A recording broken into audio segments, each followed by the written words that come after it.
생성형 AI 강의를 시작하겠습니다. 오늘은 제3강 생성형 AI의 기술, 기초편에 해당합니다. 오늘 강의의 주제는 3개의 챕터로 나누어져 있습니다. 인공지능의 역사, 두 번째 이미지 인식 분야의 인공지능, 세 번째 인공지능의 학습 방법입니다. 첫 번째 주제로 인공지능의 역사를 살펴보겠습니다. 인공지능은 인간의 지능을 모방하고 확장하려는 노력의 결과물입니다. 본 강의에서는 AI의 발전 과정, 주요 인물들, 그리고 이 분야가 겪은 도전과 성과를 살펴보겠습니다.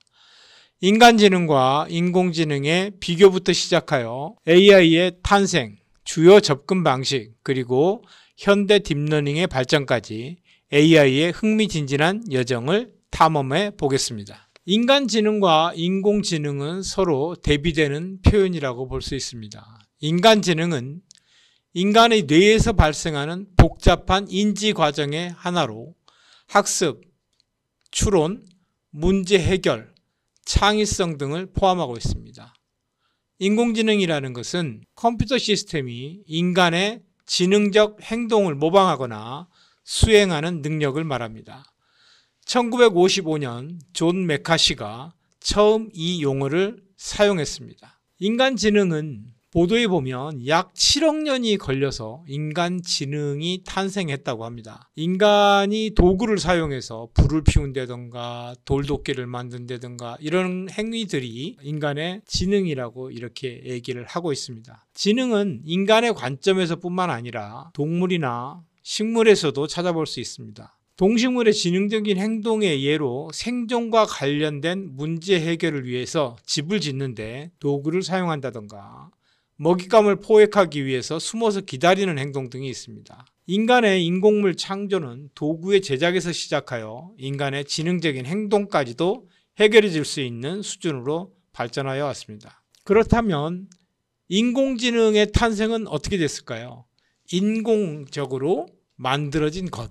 인공과 지능이 합쳐진 게 인공지능이겠죠. 그래서 만들어진 지능이다 이렇게 보시면 되는데 어떻게 만들어지냐면은 인공지능은 기계에 인간적인 지능의 특징을 부여하여 인간처럼 문제를 해결하도록 하는 것이다. 인간과 비슷하게 사고하고 행동하려는 것은 다음과 같은 몇 가지 특징이 있습니다. 첫 번째는 인공지능은 데이터를 통해서 학습을 할 수 있습니다. 학습을 한다는 의미는 단순히 기억하고 저장할 뿐만 아니라 새로운 결론을 내리거나 예측을 할 수 있다는 것도 포함하고 있습니다. 또한 사람이 감각기관을 통해서 주변의 사물과 환경을 인식하듯이 카메라, 소리 이런 류의 센서들을 통해서 사람과 같거나 또는 더 정확하게 인식을 할 수가 있습니다. 이런 인공지능을 구현하려면 인간의 지식을 기계에 집어넣는 방법도 있지만 기계가 데이터에서 스스로 패턴을 찾아서 학습하는 방법도 있습니다. 인공지능의 발전 초기에는 직접적으로 지식을 집어넣는 방법으로 작업을 했기 때문에 지식이나 정보를 구하는 것에 어려움과 노력을 들인 만큼 성과가 좋지 못하다는 비효율성의 문제가 있습니다. 인공지능은 이렇게 데이터를 억지로 컴퓨터에 집어넣는 학습 과정을 통해서 인공지능 AI가 만들어지는 이런 과정을 갖고 있습니다. 자, 인공지능의 탄생 배경은 앞서 잠깐 얘기했지만 1955년 존 메카시라고 하는 학생이겠죠. 그때는 즉 왼쪽에 있는 사진은 상당히 연세가 드신 분으로 보이는데요. 다트머스 대학교에서 인공지능이라는 용어를 처음 사용했어요. 1956년에 다트머스 워크숍을 개최하기 위해서 록펠러 재단에다 보낸 후원금 요청서에서 인공지능, Artificial Intelligence라고 하는 용어가 공식적으로 사용되었다고 합니다. 여기서 55년, 56년 하는데 아마 연말이었던 것 같아요. 그래서 실질적으로 재단에 전달된 것은 56년에 전달되었다 이렇게 보고 있습니다. 그렇게 해서 다트머스 워크숍이 시작되었는데 AI 연구의 공식적인 시작점으로 여겨지는 이 워크숍은 AI 분야의 기초를 다지는 역할을 했어요.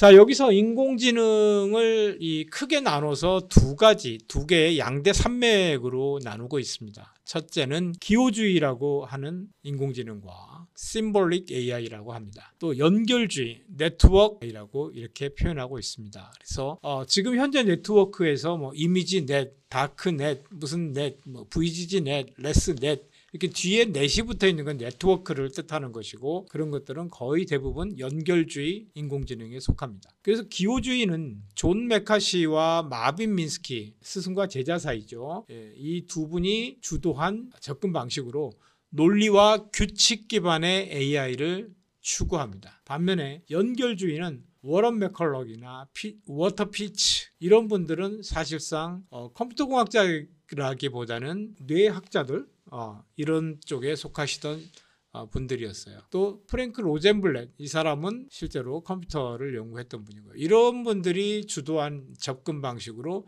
인간의 뇌를 모델링해서 신경망을 구현한다 이렇게 했는데요. 즉 인간의 뇌를 전기 신호가 흐르는 것처럼 뇌를 모방하는 거죠. 인간의 뇌를 전기신호로 모방해서 어떤 결론을 찾아내는 그런 신경망을 구현한 연구를 했던 사람입니다. 현대에 와서는 이제 제프리 힌턴으로 이어지는 이제 연결주의, 제프리 힌턴도 연결주의죠. 그래서 딥러닝이 이제 주도를 하고 있는 그런 모양새를 보이고 있습니다. 자, 그래서 심볼릭 인공지능에서는 56년 다트머스 회의를 통해서 시작이 되었고, 존 메카시와 마빈 민스키 또 이렇게 흘러가는 계보가 있고요. 지금까지 우리가 프로그래밍을 공부한 사람들 대부분의 인공지능은 이렇게 심볼릭 인공지능이었어요. 그렇게 했었고, 네트워크 연결주의는 58년에 로젠블렛이라고 하는 사람이 퍼셉트론을 구현을 합니다. 지금 사진에 조그맣게 나오고 있는데요.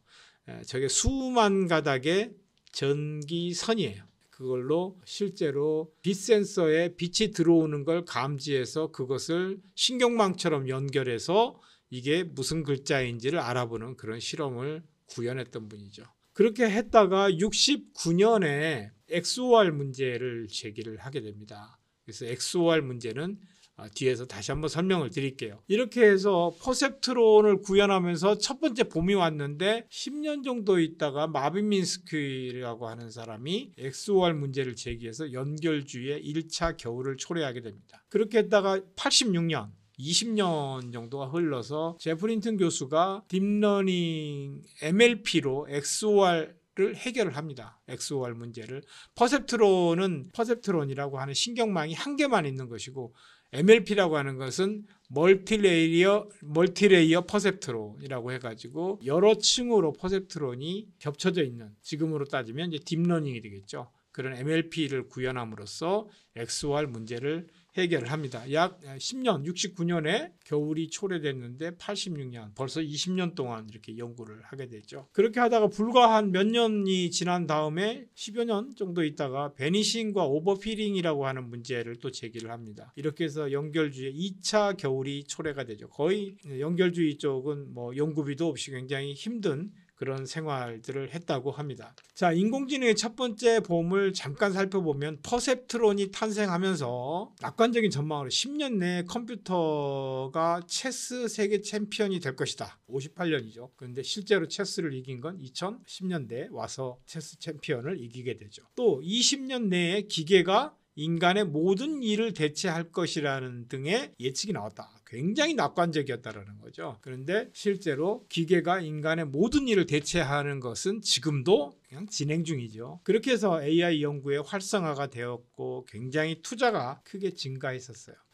자, 앞서서 그렇게 연결주의의 봄을 끌어왔던 퍼셉트론을 구현한 장면입니다. 빨간색 안에 보면은 이제 포토셀이라는 게 있죠. 포토셀이 뭐냐면 빛의 밝기에 반응하는 센서다, 이렇게 생각을 하면 됩니다. 빛의 밝기의 센서를 400개를 20x20이 되겠죠. 이렇게 배치를 해서 거기에다가 빛을 쏘입니다. 1이라는 글자에 빛을 쏘이면 어느 부분은 강하게 쏘여지고 어느 부분은 약하게 쏘여지겠죠. 그래서 강하게 쏘여진 부분들을 이렇게 신경망을 통해서 마크 1이라고 하는 IBM 컴퓨터에 연결해서 컴퓨터가 지금 글씨가 무엇인지를 알아내는 그런 실험을 했는데 정말 거미줄처럼 엮여 있다라는 표현으로도 부족할 만큼 수만 가닥의 이러한 전선들을 연결해서 구현했다는 것이 참 놀랍습니다.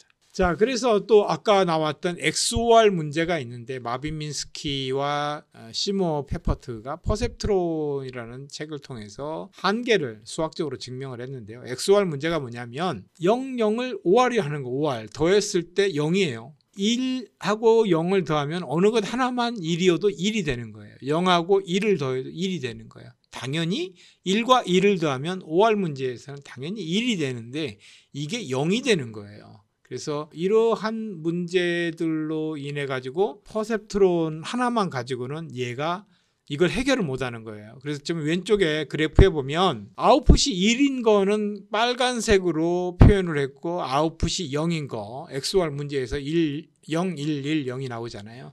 그 문제를 이렇게 표현을 해본 거예요. 0, 0일 때는 X가 나오고 또 1, 1일 때도 X가 나와야 되고 이제 X란 파란색 X죠.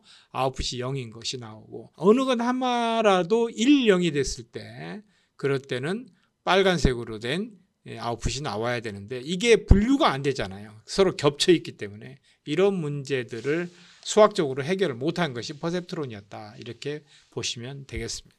자, 그렇게 해서 인공지능이 86년 제프리 힌튼 교수가 MLP하고 역전파라고 하는 알고리즘을 이용해서 XOR 문제를 해결을 해요. 그런데 그때에서 잠깐 봄이 다시 찾아와요. 그렇게 했다가 다시 1990년대 후반에 베니싱 그레디언트와 오버피링이라고 하는 문제가 제기되면서 두 번째 겨울이 시작됩니다. 이거는 뭐냐면 학습을 많이 하면 할수록 결과값이 없어져 버리는, 사라져 버리는 그러한 문제들을 제기를 했던 거예요. 그래서 또 한 90년대 후반에 그랬는데 2006년까지 또 한 10년 되죠. 앞서 20년 또 2006년에 제프리 힌튼 교수가 딥러닝이라고 하는 이제 문제를 해결하는 솔루션을 또 논문으로 발표를 합니다. 또 10년을 혼자서 이렇게 연구를 한 거예요. 그렇게 함으로써 이제 우리가 지금 인공지능이라고 하는 딥러닝의 시대가 이렇게 열리게 된 것입니다. 자, 퍼셉트론과 멀티레이어 퍼셉트론은 어떻게 다른가 하면 그림에서 왼쪽에 보면 신경망이 하나예요. 입력 맨 왼쪽에 아까 빛을 우리가 예를 들었으니까 빛을 쪼였을 때 1이라고 하는 빛을 쪼였을 때 이런 신경망 수만 가닥의 선이 연결돼 무작위로 막 연결돼 있다. 무작위는 아니겠죠. 연결돼 있는데 신호가 강한 것만 살아남고 약한 것은 사라지는 그런 거예요. 그렇게 해서 맨 뒤에서 결과 아웃풋이 뭐 1인지 3인지 뭐 9인지 이런 글씨를 찾아내는 방식을 퍼셉트론이라 하고 오른쪽에 보면 그러한 퍼셉트론이 한 겹, 두 겹, 세 겹이 중간에 더 들어가 있죠. 이런 것들을 뭐냐?